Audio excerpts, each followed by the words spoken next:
Halo teman-teman semuanya, balik lagi kita akan ngebahas investasi reksadana terutama di aplikasi Bibit. Oke, sebelum masuk ke video seperti biasa saya mengucapkan banyak terima kasih kepada teman-teman sekalian karena telah menggunakan kode referral Air Cashback sebagai kode referral teman-teman sehingga saya dapat 25.000 dan teman-teman sekalian juga mendapatkan 25.000. Oke, saya juga akan mohon maaf ya teman-teman sekalian karena setelah saya buka melewati komputer YouTube, rupanya ada beberapa komen teman-teman sekalian yang istilahnya diblok oleh YouTube. Pertanyaan-pertanyaan teman-teman karena ada dari teman-teman yang istilahnya menitipkan kode referral. Contoh, kok gimana ini reksadana ini dibalasnya dapatkan cashback 25.000 dengan kode referral sekian. Nah, komen seperti itu langsung ditutup oleh YouTube karena dianggap YouTube sebagai spam. Jadi saya mohon maaf kepada teman-teman jika ada komen atau pertanyaan yang belum dapat saya jawab. Itu bukan karena saya nggak mau jawab, tapi karena nggak bisa muncul lagi di YouTube dan saya nggak bisa balas lagi. Jadi bila teman-teman mengalami masalah seperti itu, DM aja ke Instagram saya. Oke ya teman-teman, nggak masalah ya. Sip, kita langsung masuk saja ke video kali ini. Karena kali ini saya akan mencoba meluruskan sesuatu yang lagi istilahnya tersesat atau apa, yaitu perihal mengenai investasi jangka pendek. Ya, saya menangkap karena beberapa pertanyaan dari teman-teman ke DM Instagram saya bahwa dan yang paling satu menarik menurut saya itu dia ada case itu apa? Case bukan kotak, itu case, itu kasus ya. Ada kasus seperti ini. Kok saya mau target dana, saya mau ngumpulin 2 juta, kalau nggak salah dia bilang 2 juta, sebulannya saya tabung 400.000. Saya tabung 4 bulan, terus bulan kelimanya saya dapat 2 juta. Itu mau reksadana apa ya kok ya, yang investasi jangka pendeknya?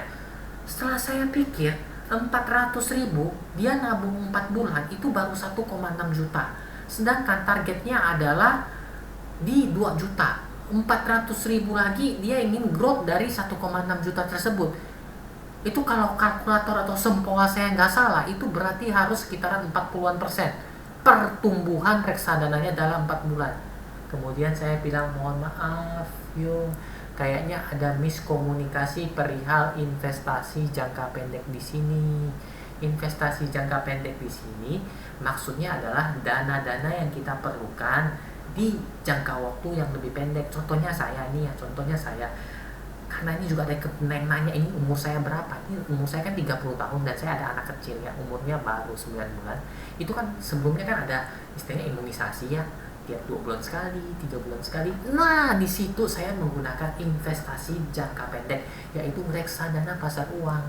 Jadi ketika saya gajian saya nabung, langsung saya nabung ya. Kemudian pas udah mau jadwal imunisasi nih 2 bulan kan rutin nih, 2 bulan kemudian kan pasti imunisasi kan. Jadi seminggu sebelumnya cairin dulu dananya. Nah, di situ maksud dari investasi jangka pendeknya. Dan saya nangkap di Hyung yang satu ini, maksudnya mungkin investasi jangka pendek tapi returnnya gila-gilaan seperti itu. Jadi saya juga ingin sedikit meluruskan, takutnya banyak dari teman-teman yang tersesat. Jadi kita rangkul sama-sama supaya kita di jalan yang benar. Maksudnya di area yang sama aja ya. Oke, jadi seperti biasa kita tampilkan bibitnya di sini. Sip. Jadi untuk investasi jangka pendek ya, itu kan disarankan reksadana pasar uang ya. Itu untuk kebutuhan kita yang dalam jangka pendek istilahnya ya. Ada juga satu case lagi, gila sekarang lidah gua bule-bule amat ya sekarang ya. Ada satu kasus seorang mahasiswa atau mahasiswi, saya agak lupa, dia nabung untuk semesteran, jadi untuk bayar kuliah semesteran. Dia nanya, boleh nggak saya masukin ke reksadana saham? Saya balas dengan jujur, wah kalau masukin reksadana saham hati-hati ya, takutnya saja memang dia high return, tapi dia juga ada high risknya. Takutnya dalam 6 bulan pergolakannya terlalu kenceng sehingga waktu mau bayar SPP dananya kurang, karena mungkin ya tapi belum pasti sahamnya lagi turun. Oh Yung, jadi gimana dok enaknya? Alangkah baiknya kita bagi porsi saja ya, gedeannya tuh di reksadana pasar uang, sedikitnya di reksadana obligasi. Contohnya 70% di reksadana pasar uang, 30% di reksadana obligasi, seperti itu. Ataupun bisa juga 100% ke reksadana pasar uang. Nah, Ini maksud dari investasi jangka pendek tersebut.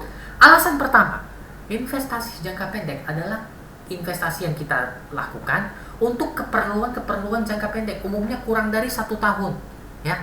Jadi jangan istilahnya, bukan maksudnya tuh investasi jangka pendek bisa returnnya secara cepat, secara wah dalam jangka pendek, bukan. Di situ ada missnya di sana. Kita langsung masuk saja ke reksadana pasar uang ya. Reksadana pasar uang. Nah ini dia reksadana pasar uang ya. Kita contohkan ya. Kita contohkan yang paling atas saja ya. Sukor Invest Money Market Fund, lagi-lagi Sukor. Saya nggak di-endorse Sukor sih, tapi memang portofolio saya banyak di Sukor. Lihat ya, 1 tahun terakhir lurus nancep naik terus ya, enak ya. Year to date-nya juga nancep ya, naik atas terus ya, enak ya. 3 bulannya dan 1 bulannya. Oke. Sampai sini nangkep ya di sini ya. Kemudian di obligasi kita lihat ya. Tadinya saya sempat kalau reksadana yang untuk mahasiswa yang bayar kuliah itu kan 6 bulan sekali ya bayar semesterannya ya kan. Itu kok saya rekomendkan ke obligasi dikit. Karena obligasi returnnya lebih tinggi daripada reksadana pasar uang dan tingkat resikonya masih dalam kategori menengah. Kecepatan nggak saya ngomong? Agak terlalu cepat ya? Lidah saya lagi kebelit gitu. Nah ini contohnya sebenarnya kurang begitu enak karena obligasinya naik turunnya agak cukup fluktuatif ya. Jadi saya coba carikan obligasi yang menurut saya enak.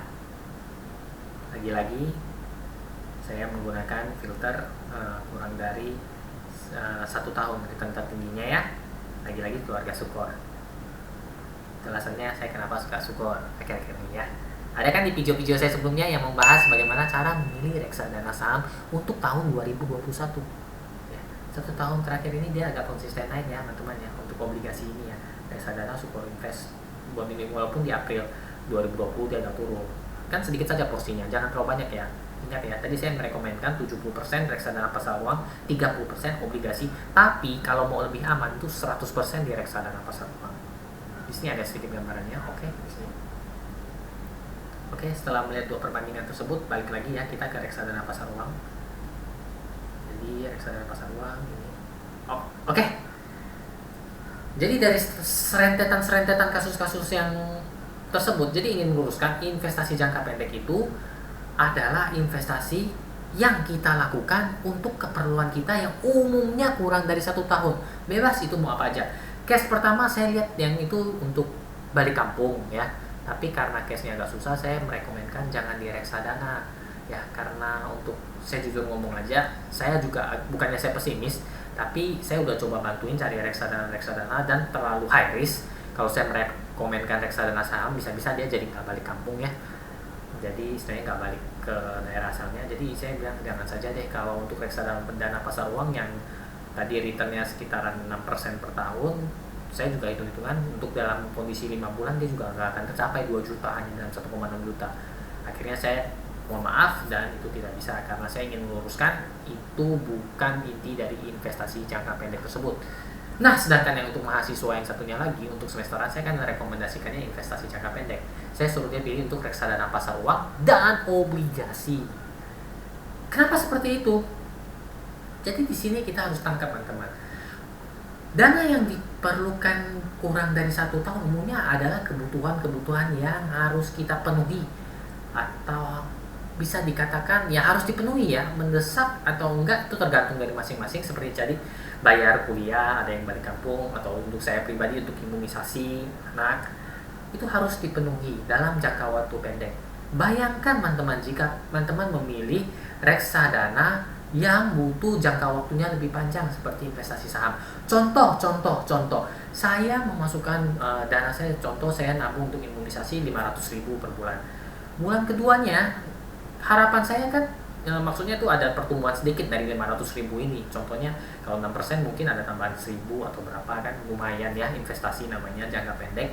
Jadi 500.000-nya bisa digunakan untuk imunisasi, sisanya 1.000 kan merupakan hasil dari investasi. Daripada kita taruh aja 500.000 di bawah bantal itu, hai 500.000 kamu berkembang biak enggak? Dia jawabnya pasti kan enggak ya, jadi kan lumayan gitu. Bayangkan jika kita menaruhnya di reksadana saham dan pada bulan kemudian reksadana sahamnya anjlok. Jadi nggak sampai 500.000. Contohnya cuma 400.000. Nggak mungkin kan anak saya dosis vaksinnya jadi setengah doang. Oh maaf ya, lu bayar 400.000 jadi kok coloknya cuma setengah. Cek, sudah. Setengah lagi gimana? Tunggu bayar 100.000 lagi. Nah, nggak kayak gitu kan case-nya. Seperti itu teman-teman. Jadi di sini saya coba untuk meluruskan pengertian dari investasi jangka pendek tersebut. Bukan berarti dari jangka istilahnya dalam waktu singkat kita dapat investasi dengan dana yang begitu wow seperti 40% dalam waktu 4 bulan. Itu bukan investasi jangka pendek. Ingat ya, untuk kebutuhan yang umumnya kurang dari 1 tahun, dan ini merupakan kebutuhan yang lebih sering dipenuhi ya, pasti dipenuhi maksudnya ya, seperti itu. Jadi jangan bingung lagi mengenai investasi jangka pendek. Dan perbedaannya apabila kita menaruh sesuatu kebutuhan jangka pendek ke instrumen investasi jangka panjang. Resikonya di situ ya. Nangkep ya teman-teman ya. Ada yang bingung? Kalau ada yang bingung, jangan malu-malu untuk drop komen di bawah saja. Tanya saja lebih lanjut. Bingungnya di mana? Ya, karena saya rasa saya sudah menjelaskannya dengan contoh-contoh dan cukup simpel untuk dimengerti dan dipahami. Sekian dulu video kali ini. Jangan lupa yang baru pertama kali install aplikasi Bibit untuk memasukkan kode referral Air Cashback supaya saya dapat 25.000 dan teman-teman dapat 25.000. Dan apabila komentar atau pertanyaan teman-teman belum saya jawab, itu kemungkinan seperti di awal video saya jelaskan, dimana di awal video itu takutnya diblok oleh YouTube karena dikira spam ya. Hyung, reksadana itu apa sih yang ngebales? Gunakan kode referral ini cashback 25.000, langsung di spam oleh YouTube. Wah, ini komennya tuh kayaknya spam. Seperti itu. Jadi saya nggak bisa narik kembali lagi. Saya nggak bisa jawab lagi. Saya mau ngontek orangnya juga susah. Saya nggak tahu gimana ngonteknya. Ya, jadi bagi yang nggak kejawab, mohon DM saya saja, nggak masalah. 1 kali 24 jam, 1 kali 24 jam saya akan berusaha untuk menjawabnya. Seperti itu teman-teman. Oke. Sekian dulu video kali ini. Sampai jumpa di video-video berikutnya. Jajangmyeon. Dadah.